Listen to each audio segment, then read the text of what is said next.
of polynomial functions. Now you're like, what?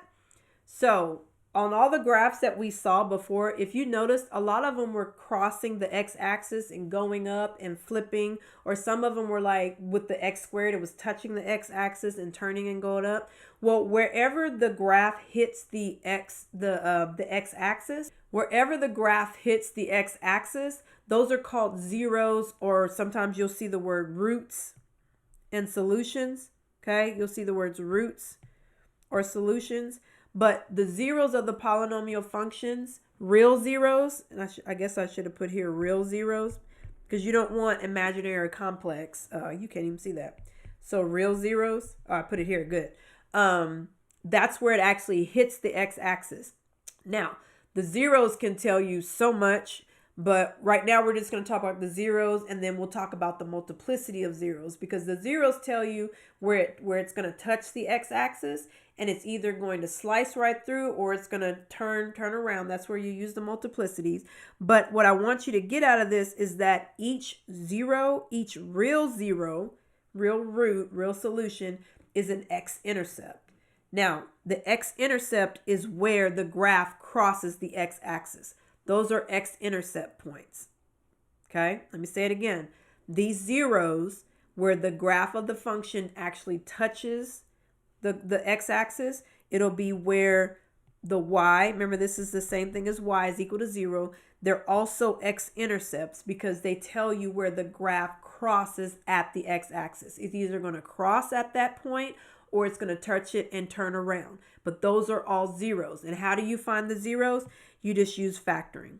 You use factoring. The factoring will tell you where all the zeros are. Not all zeros are real zeros, okay? Real meaning real numbers. You can have some imaginary zeros. You can have some complex zeros. You can have, we'll just stick with complex. So you either can have real zeros or you can have complex, or what they call imaginary zeros, okay? But in this lesson, we're just going to stick with real zeros, okay? The ones that you see on the x-axis that you can see, not the fake, not the imaginary ones, not the fake ones, okay? Multiplicity of zeros. So these go hand in hand. You get your zeros, but then multiplicity of zeros. And you're like, well, Dr. B, what does multiplicity means? What I mean by multiplicity is how many times, how often does that zero show up? So if you have a polynomial function and you factor it and you get all the zeros, how many times does each zero show up? Because that's going to tell you some more details about the graph. If the multiplicity of the zero, if it's an even multiplicity, meaning if you have, like, if the zero shows up 2 times, if it shows up 4 times, if it shows up 6 times, if it shows up 8 times, that means it's going to touch that zero, that point, that x-intercept is going to touch it, and then it's going to turn around. Remember when we did the graph of f of x equals x squared?